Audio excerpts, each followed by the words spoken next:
Hello friends and welcome back to our homestead. Today I am harvesting some of my favorite herbs that grows wild everywhere. It is called burdock. There are many types of burdock and right now I'm going to be talking about the common burdock, or as the Latin name is Actium lapus. In my language we call it lapuch. It's big, it's soft, it's a fluffy, big leaves. And I'm going to show you the difference between a first year and a second year burdock and how to identify them. All right, so let me show you a little patch of burdock that grows on the edge of my property. I did not plant it. Nobody plants burdock, at least that I know of. If anything, it's an invasive nuisance. People try to pull them out of their gardens, out of their orchards, because once it goes into a flower and then into like little seeds, this will spread and it can pretty be, invasive and difficult to get rid of. Why? Because the roots will be deep and you may break several shovels to get to the bottom of it. All right, so burdock. Burdock is a biennial plant. It grows the first year, it just makes beautiful leaves, stalks, the pretty juicy stalks and roots, okay? But on the second year, it grows long, beautiful stalks with flowers. And in the summer, they're nice and pretty, pink in color, slightly purplish, but then they dry up and the seeds become bioavailable for the birds to eat and spread everywhere. And I bet that's how I got my burdock on my property. It's by bird droppings.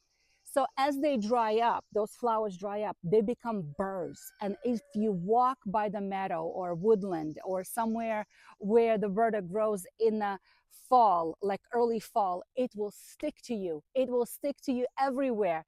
And I think that's what the Velcro came from, because it sticks and it's very difficult to come apart. All right, so today I'm going to be harvesting first year young burdock. So these plants have a bright green surface with veins on it, but if you flip it upside down, this is a very fuzzy, soft, and very velvety type of covering.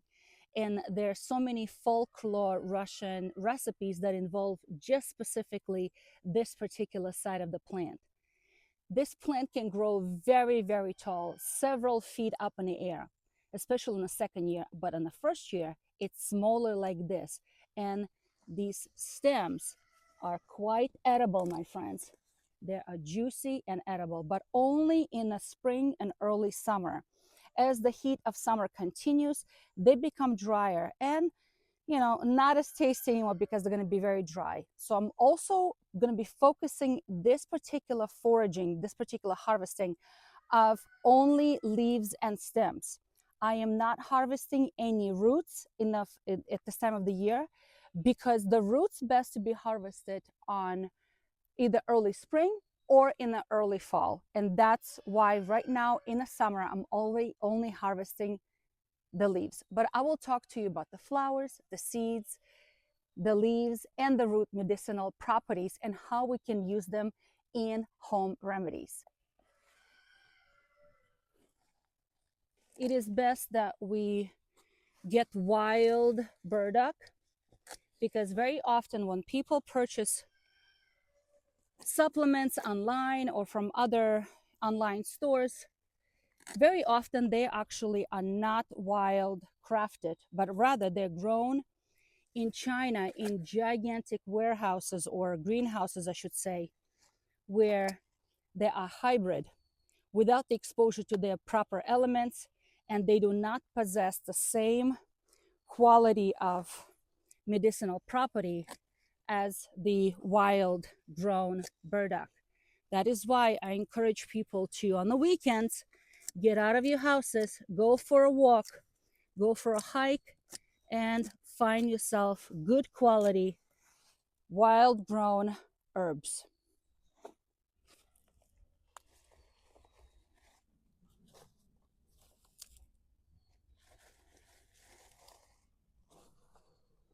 How pretty is that, huh? I love it. Okay, let's go get them a good wash. This, my friends, is a second year burdock. Second year Lapuch. Look how big these leaves are. And look how tall he is. So big and tall. And look, these leaves are gigantic. It has a big, thick stalk. Okay, really big stalk. And it's making new leaves, and I think it's gonna go into a flower pretty soon. And by July and August, we're gonna have lots of pink flowers here.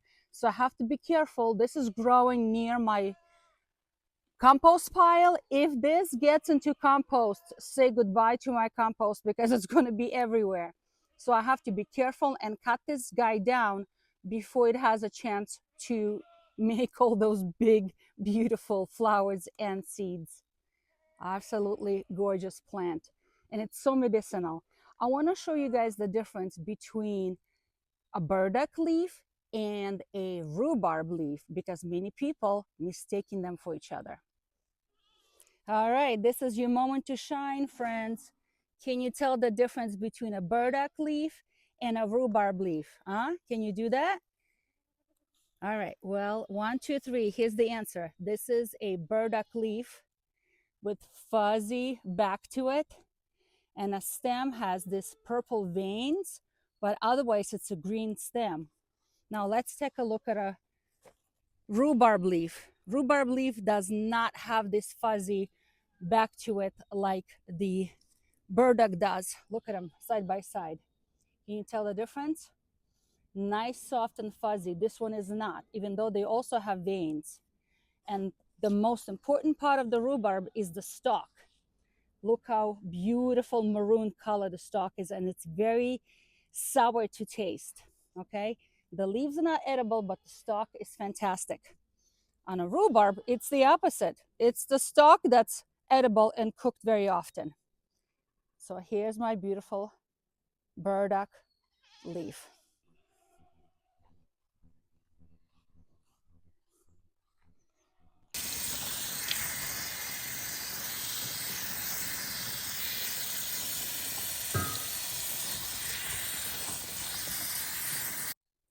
So here they are, my big burdock leaves. I gave them a nice wash, and now I'm just going to separate the stem from the leaf because right now I'm going to be focusing on the leaves alone. The stems can be used for cooking, so I will put them aside for now. But this video is not about cooking burdock, even though yes, it is a wild edible, and there are many beautiful recipes about sauteing, cooking them in soups, stewing them. I don't know why this one is ripped. Who ripped this one? They can be used in culinary uses. As a matter of fact, burdock root is often used in culinary uses. Today, I'm going to be preparing and stirring up leaves for medicinal purposes, for home remedies, and I'm going to make juice out of it. So today I'm going to be using my juicer. I'm going to be making juice out of it, and I'm going to be making drying some as well. I'm going to chop them up and put them in my dehydrator, and also I'm going to make a tincture, and I'm going to be using 100 proof vodka. I always use 100 proof vodka. Okay, burdock is a prehistoric looking leaf. Look how big it is. It's something like from the dinosaur age. And I remember that in Russian Slavic folklore, the burdock would be used for anti-inflammatory, or kind of like a remedy to take the pain away from your lower back when you're working in a garden for a long time, or if your feet hurt from walking for a long time, or if you're hot, you literally would take the leaf with the soft fuzzy part on your skin, like for example under your hat if you're super hot, and put a hat over, and this will keep you cool. Or if your back is hurting, you would put it on your skin, directly on your skin, and wrap it with a scarf. Or you can put this in your shoe with the soft fuzzy part up to your soles of your feet, and this will take the pain, inflammation away. And I thought honestly that it's an old wives' tale until I used it myself. Now I can't say that it's like, oh my gosh, I'm totally pain-free, but it was definitely comfortable and I liked it. I've used it to keep my head cool when I was working all day in the garden. It was really fun. Anyway, so that's a folklore about the leaf use fresh. Yes, you can use it fresh as a poultice. For example, in the old days, military soldiers would, if they had a boil, infected boil, they would use this, they would chew it up and put it directly on a boil, help to draw out that infection. This is a gigantic band-aid. I mean, come on, you can wrap the whole arm with this, right? So yes, it can be used topically, but it can also be used internally. Now, I do have to give a disclaimer. As always, please do your own research. According to my studies, there are not enough scientific research to say that leaves have a lot of medicinal properties, and generally it's safe, but there is not enough research. You know what? Yes, that is true. But I also know that there are thousands of years of use of this plant, and there's thousands of stories about how useful this plant is. So that is why I'm going to be using those stories, and I'm going to be preparing this burdock for my medicinal home remedies. All right, so it is a natural diuretic, mild diuretic, and a laxative. It is used as a blood purifier, as detoxification, and it stimulates lymph drainage. There is some, not documented by science, but documented by herbalists, that this has a property, especially the juice of it, has a property for removing and kind of a breaking down internal cysts in the kidneys, cysts in the ovaries, cysts in the thyroid. Now, there is not enough documentation to say that it's actually true, but that's what I hear from herbal stories. All right, so I'm using a juicer. I'm just going to be putting this all in here. I'm going to make a pile of these green leaves, okay? And I'm going to be turning this into juice. Now, I do have to say that this will not produce a lot of juice. And it's also important that I use these leaves in the early summer before they dry up, because they will not produce any juice later in the summer at all. All right, this is going to make noise, I'm sure of it. So let me turn this bad boy on. Oh, first I have to plug it in. Hold on a second.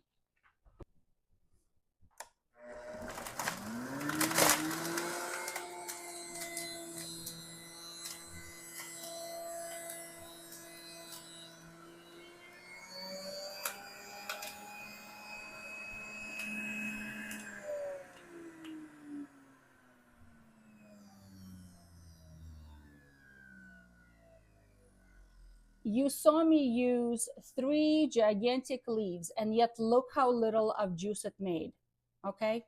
So as far as the dosage of using fresh juice, there is no dose because it's a home remedy. So therefore, it's more of like, recommendations.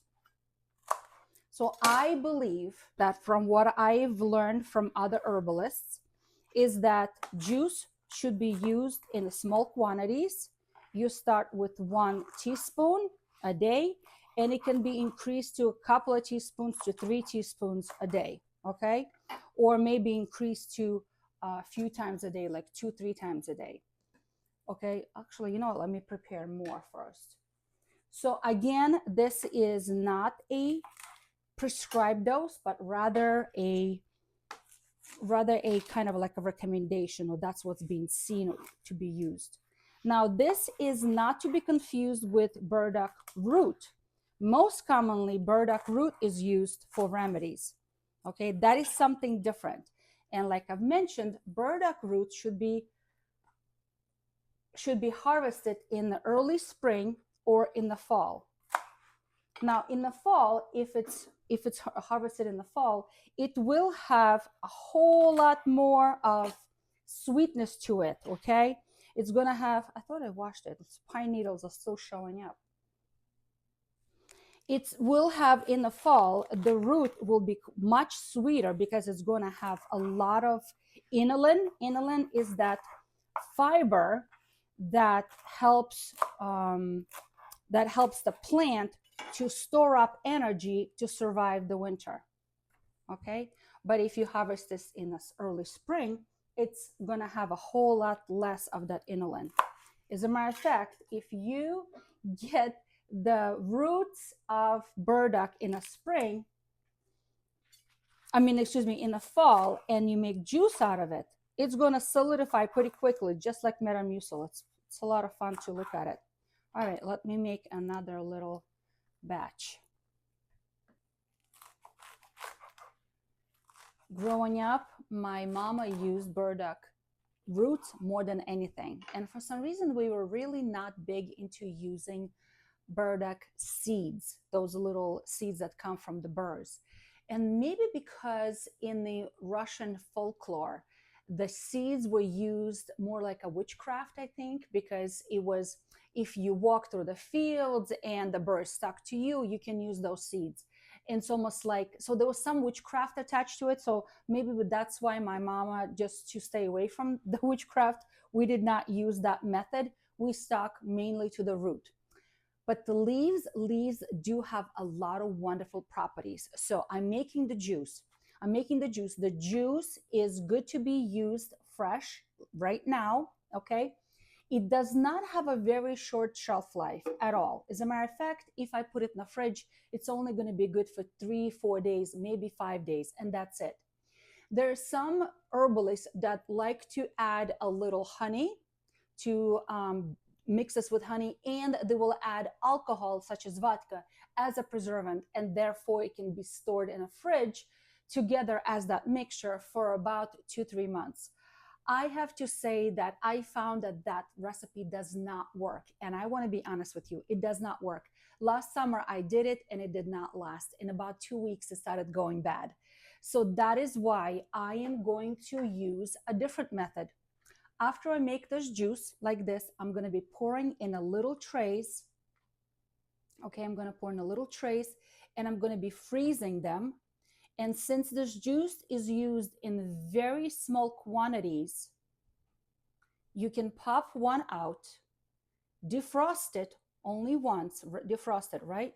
And then use it within a couple of days that you need. And the rest stays in the freezer. And then you have this home remedy for as many months as you need to have. Okay, that is why I'm going to store just a little bit in the fridge now, and the rest is going to go in the freezer. So let's talk about why I'm going to be using this juice. Okay, this is done, and from that gigantic pile of leaves, this is all that we got. So as I've said, it's a pretty concentrated juice. Okay, I'm gonna pour them all in here and store them away in a freezer. Once they are all frozen into little ice cubes, I will put them in the freezer bag. Okay, and I'm gonna take one out whenever I need to. It's pretty strong, bitter leaf. It does stimulate bile flow. So for people who have known bile stones, or should say put a little bit more here, or if they know that they have common bile duct stone, okay, then this might be contraindicated for them, because it's going to make those stones flow too much, okay, and they may have painful episodes. It's also not recommended for anyone who's pregnant women, not recommended. And also if people who have allergies to the daisy or chrysanthemum family. I don't know how do you find out if you're allergic to daisy family, but this will be contraindicated for them. Keep in mind that this has a diuretic property, so we need to make sure that whoever is consuming this does not get dehydrated or have too much diarrhea, because it is a natural laxative. Juice of burdock leaf is often used to cleanse the skin for anyone who has acne or eczema. This is one of those treatments, natural home remedy treatments, that's added for people to take in small amounts for a course period of time, no longer than 4 to 6 weeks, to help them to cleanse their skin. If you have heard in herbalism, there's a phrase that your skin is your third kidney, because when the system is overloaded with toxins or with other kind of hormonal issues, it will show up on your skin. So therefore, burdock is known as a blood purifier, as a kidney purifier, and liver purifier. So therefore, it's often used to treat those kind of issues with the skin. I also know that this pulp, I'm not gonna throw away. Let me take this off. I'm not gonna throw this away because it's full, goodness gracious. It's gonna go into my dehydrator and it's gonna become dried for tea. So in the winter months, we can make tea out of this, or decoction, sometimes people call them. This is very messy job here. There's juice. Okay. So this is gonna go on to the dehydrating trays, and it's perfect consistency to dehydrate and become something that I can use in the winter months also as a detoxifying tea. Okay, so this needs to go in a freezer. This is gonna go into dehydrator. I gotta clean up a lot of mess, and I'm gonna show you the third way of preparing this as a tincture. I'm gonna take a little teaspoon, actually, let me see if I can pour it this way. I'm gonna take a little teaspoon, and I'm just gonna tell you, it's bitter. It's definitely from the family of bitter herbs, okay?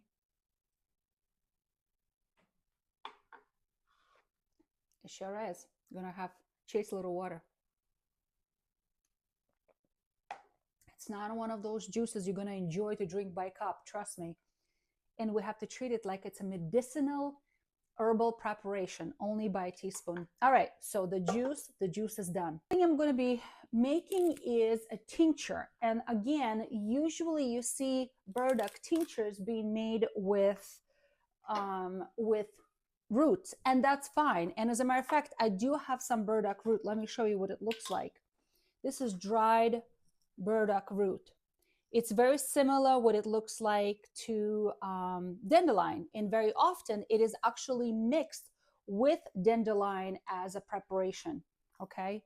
Very often it's mixed together. But like I said, the root, it should not be harvested in the summer, even though I do see people doing it.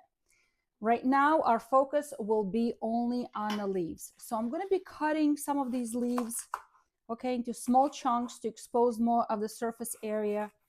And I'm going to be putting them in a glass jar as what I always do.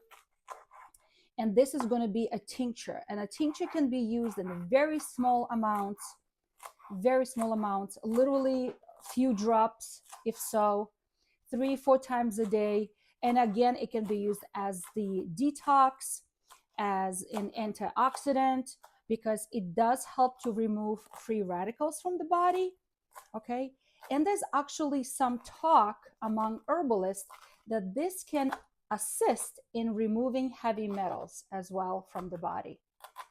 Again, like I've mentioned before, there's not much research done. And I'm going to add my personal note why it may be so. It's because there is no money in studying herbs, okay?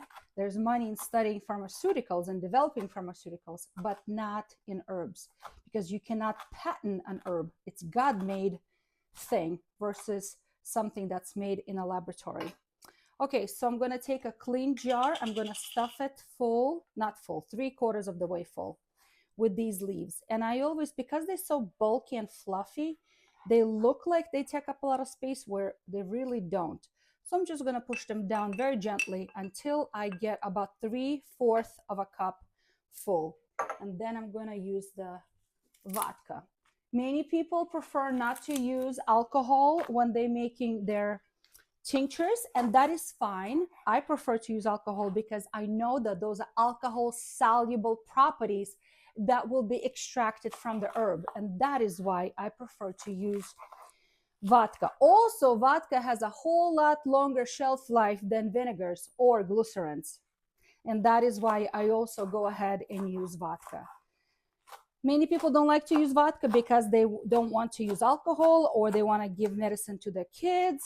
But you know what though, listen, when we think about over-the-counter medications that people take on a daily basis, if not more than once a day, they take more than once a day, twice and 3 times a day, They don't even think about those side effects and the damage to their liver. And here we are worried about a little bit of alcohol that's going to be in the vodka, in few drops of this medicine. It will be a whole lot less damage to your liver and your kidneys than those pharmaceutical medications. But that's just my side note, and I don't want to be canceled. So there. Okay. Actually, let me take this one out. It's a little yellow. I don't want to use a little yellow. Okay. So I think 3/4 of the way is up. Okay, perfect. Let me top everything off with 100 proof vodka. Again, I like to use 100 proof vodka because it means it will have 50% alcohol, 50% alcohol and 50% of water. So I'm going to fill this all the way to the top. I need to grab a wooden skewer just to push through and make sure that everything, all the bubbles have escaped. Hold on a second. Let me get the skewer. Skewer is here. Now, see how all the bubbles are coming up? Yeah, I want to make sure that the liquid is between all of the nooks and crannies everywhere. And see how the level went down? All of a sudden, I need to add to the top. All right, because we don't want any herbs sticking out at the top being exposed and oxidizing. Okay. I like to do the maceration for about 6 to 8 weeks. I know that there are recipes that only do 2 weeks. Not me, I like 6 to 8 weeks. For the first week, I'm gonna come and I'm gonna shake this once a day, okay? And then after that, I'm gonna shake this maybe once a week or twice a week if I remember. It needs to be kept in a dark place away from the sunlight, okay? It's gonna be in my dark apothecary closet where the doors are shut. At the end of 6 to 8 weeks, I will strain this. I will use either a muslin cloth or a cheesecloth or French press or any kind of press to push all of those constituents into this liquid that it's released, okay? And then this is gonna go into a dark amber bottle with a dropper. Why? Because tinctures are used in drops in small quantities. The recommendations are usually you start less, lower amount, and then you increase it gradually. And just like any prescriptive medication, we have to treat herbs with respect. And they should not be used continuously. They should be used for a course period of time, and then we're supposed to give our body a break. Okay, now everything that I mentioned is not a prescription. It's more about what I do for my family. So you guys do your own research, okay? Because there are contraindications to all of the herbs, including this one. Just to mention about the burdock root. Burdock root is a wonderful herb, and it can be used again fresh, dry, squeezed into juice, but it's very difficult to get juice out of this root, very difficult. Instead, I like to get this dried and use it as a dry preparation. This can be turned into very strong tea. It's not one of those going to be enjoyable kind of teas. It's also a little bitter. But also this can be turned into a tincture.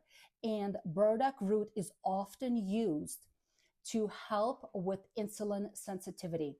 So anyone who has diabetes and they have insulin resistance, this improves insulin sensitivity. So people who are taking diabetic medications, be careful, blood sugars may drop. Why? Because burdock root increases insulin sensitivity and insulin works better.